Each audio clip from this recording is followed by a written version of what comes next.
So I'm, let's see what time it is. It's 18:03. 3 minutes after 6. I'm doing my daily trip into the heart of Chicago. And I just been thinking about something all day, because I've really been worked up politically as of late.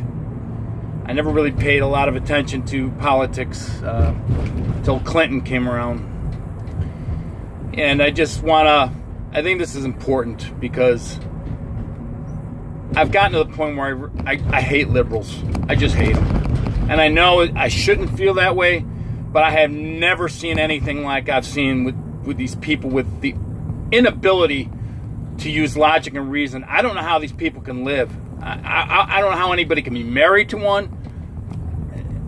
I don't even know how they can handle. Oh, it's horrible people, man. It's like dealing with animals. You know, there's only two instincts you're dealing with animals: fear and fight. And this is how I look at liberals. I see them like that: fear or fight.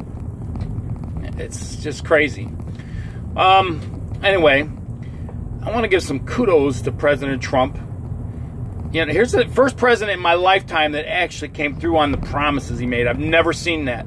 And I'm sure there's a lot of Americans that can agree with that. But one of the things that he would campaign about was how terrible the NAFTA trade deal was done. Now, I can't remember what year it was. I know it was under the Clinton administration. And I was in the furniture industry for 30 years. Basically, my entire working life, I was in the furniture industry. And the NAFTA treaty came about, okay? And it totally destroyed the American furniture industry within 5 years. I mean, it was amazing to see what happened.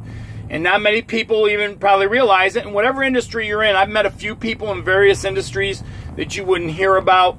Like one guy that was in the train car industry, where they build cars for trains, you know, the box cars or whatever. And he told me his story about what NAFTA did to his industry too. But anyway, let me tell you what NAFTA under Clinton did to the furniture industry. It put companies that were in business, some of these companies were in business for 120 years. 120 years. Completely destroyed in 5 years. When in 5 years of that NAFTA treaty, they were gone. There was a company called Lustig out of New York, was one of them that was in business for, it was a long time. It was like 100-something years, 120 years. There was another one in Wisconsin called Richardson Brothers, gone. I mean, just gone, wiped off the face of the earth. All those people's jobs all dried up. They went to China. What happened at first was all the labor went to Mexico, okay, and then you know they started doing stuff there, and then it shifted to Taiwan, and then it shifted to China, and that's when stuff really got bad. Let me tell you something about how the Chinese do. The Chinese, they don't invent anything; they copy everything. Okay, and what they do is they make it look really good, but it's the worst piece of shit you could ever imagine. And I wish I could show you how some of these tables were made prior to NAFTA versus after. You know, be tables and chairs like you have in your kitchen or in your dining room. And the difference between what was American made and what was made by the Chinese. The only people that are making stuff good at this point in this country, at least in the furniture industry, are the Amish. They still make it. And you're paying for it, but it'll last you forever. The problem with the furniture market is now you have young people, millennials, who don't know what quality really is, and everything is about being disposable. They're happy to buy shit that's disposable. You wear it out in a year, 2 years, it doesn't last a lifetime, you just get something new. They're happy with that, contributing to the global garbage problem as typical.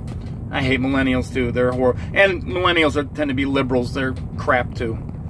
So anyway, what happened is the NAFTA kind of moves in, and it shifted manufacturing, at least in the furniture industry, overseas. And the quality of everything went down. The price didn't change.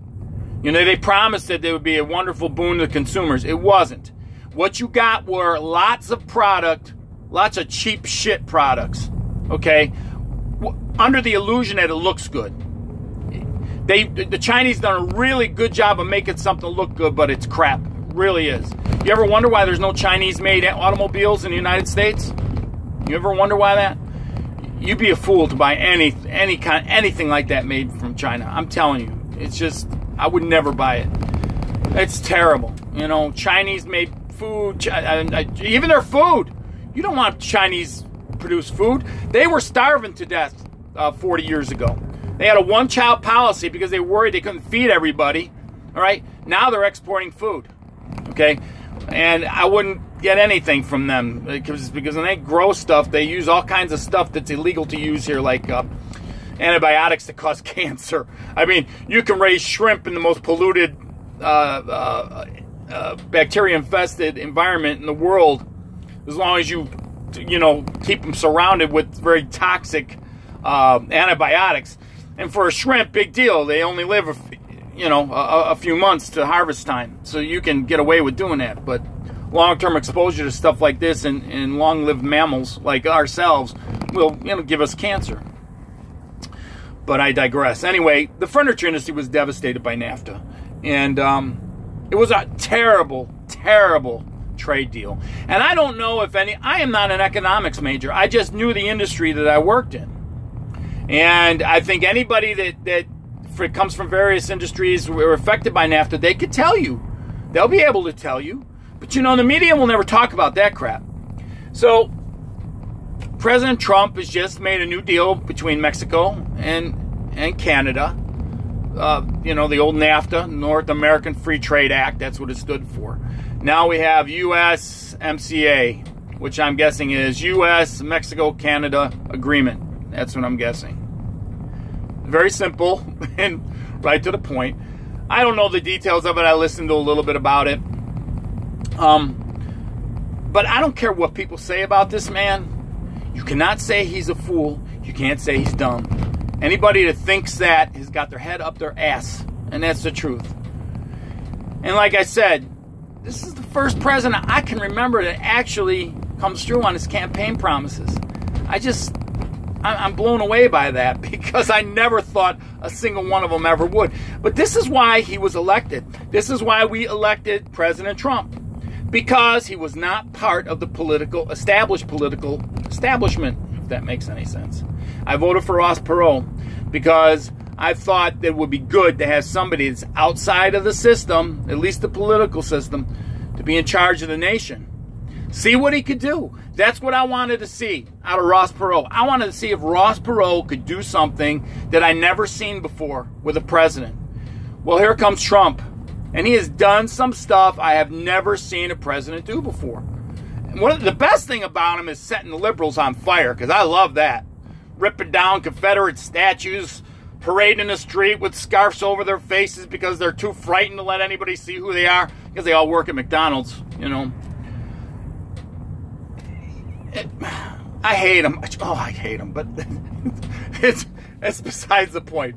But so, I'm going to give President, you know what, I have to live, man. We all have to live. And whoever's president is president, regardless. I'm not going to lose sleep. I didn't lose an ounce of sleep over Barack Obama, even though he built sidewalks in my neighborhood that still don't go to any neighborhoods and just go through empty fields, because that's what he did for his economic recovery. He built sidewalks going through edges of cornfields. I could show you pictures of that by where I live, but it's kind of interesting. And then he put up big signs bragging about it. It's like, what the hell kind of stupid shit is this?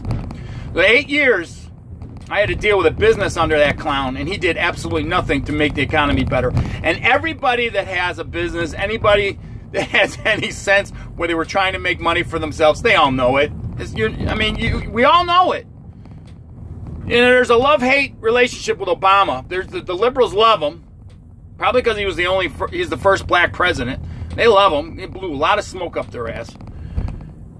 But he really didn't do anything. He did nothing. He made my health care miserable. I give you that. He lied about that shit. Don't forget about that either. But let's forget about that. Let's just focus it. I hope you people out here are watching who hate Trump, you go screw yourselves, man. Honestly, we had to deal with 8 years of Obama. I hope you get 8 years of Trump. I'm not saying he's going to be win the next election, but I hope he does, just for the sake of making you miserable, because that's the best part. It is worth every minute. A Trump administration is worth every minute just to see these liberals lose their marbles. I see it every day. You know, I'm not fool enough to walk around with a red cap on my head. Okay, I'm not fool enough to put a bumper sticker on the back of my vehicle because I want to keep my windows, you know. But this is how Trump supporters are. He's going to have a huge following, people who aren't going to tell the rest of the world because we don't want to deal with the rest of the world's shit. You know, I've lost friends. I lost friends that I have loved for years because they decided I was racist because I voted for Trump. You know, that's too bad. I still love them. I still love them. But you know what? They don't want to talk to me. And I've been good to them. I've been good to a lot of them. Better than most friends would be. So, anyway, so now we have a better trade deal. I haven't looked at the details of it. I don't even know if I can understand it. But I'm going to learn as much as I can about it to kind of understand what's going on. And if it's like anything else this man has done, it'll probably go into effect pretty quick. You won't have to wait 6 years. You know, unlike Obama, who's taking credit for the economy at this point. Oh, I started this. I should be taking credit for it. What a narcissistic prick. Well, anyway, I'm feeling pretty good because I do hope that this guy is going to make some improvements that will last for years to come until the liberals gain control again, which is only a matter of time because all the millennials and dumbass young people are going to basically vote communism into this country. And hopefully there'll be a civil war before that happens. And I am really hoping I am not too old to join the ranks. Because at this point, well, I'm ready. I'm ready. I want to, you know, with their little pink hats and the men dressed like women and all the other fun stuff that they like to brag about. They think they're all tough guy. Oh my God. They're not even beta males. They're omega. They're omega males. Oh, God, they're terrible. So, anyway, new NAFTA deal, USMCA. I'm hoping it's going to benefit a lot of people in this country, whether they like Trump or not. I hope it benefits anybody that has been affected, at least any of us who were affected by NAFTA. Because I watched NAFTA just, I can't even tell you how much. There was one company here in Chicago. It was called Douglas Furniture. And it was in Chicago. And they had an office. Their plant was at 79th and Cicero on the south side, if anybody knows where that is. Do you know they were in Mexico in 2 weeks after that NAFTA deal was signed? That place closed down in 2 weeks. It was either 500 or 800 people out of work. They already had an office established in the southern part of California. It was right on the other side of the border. And they started manufacturing stuff like, I mean, quickly, as soon as NAFTA came in. And I hate to say this, but the products actually improved once Mexico was making them. It actually improved. And then what happened was they were making really nice stuff. The Mexicans were making really nice stuff for Douglas. And then what happened was when the economy kind of crashed in 2008, 2007, it was about might have been 2009, because I remember having product. And it closed. Douglas closed like dramatically overnight. No one knew it was happening. At this time, it was owned by GE, and GE dumped it. And it put a lot of people in Mexico out of work when they did this, to be honest with you. But it also screwed a lot of consumers here in this country. And the interesting thing was about it, GE dumped it because they just didn't think it was going to be profitable. And they could have. Now, the Douglas family, who originally owned the name, offered to buy it back from GE. Okay? But GE didn't want to do it. GE would have rather taken a loss. So it basically screwed everybody. They could have saved those people's jobs. They could have saved those people's, everybody had orders around the country. They could have saved them all. But they screwed the consumers, and they screwed all those people if they let the Douglas family buy the company back, which they tried to do. And GE is a piece of shit, too. So anyway, Mexico has a law that if a company closes like this and doesn't give any of their workers any notification, what they do is the government, the Mexican government, takes possession of all the stock, all the equipment, everything, and sells it and gives it to the employees that got screwed. So what happened is GE basically gave the Douglas Furniture Company to the Mexican government to basically divvy up what it owed its employees. So GE, you're a bunch of shitheads too. You suck too. But Douglas probably would be a really strong company today if the family bought it. If they could have rode out those crappy Obama years and the family bought it, they would probably be doing all right under the Trump administration. I have no doubt whatsoever.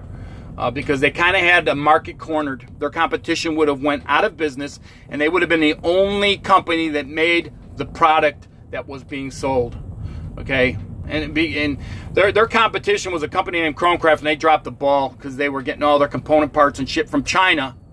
I could tell you a whole story about that one, and how bad that ended up going down, and how they actually ended up staying above water, and they got bought out and sold and bought out, but.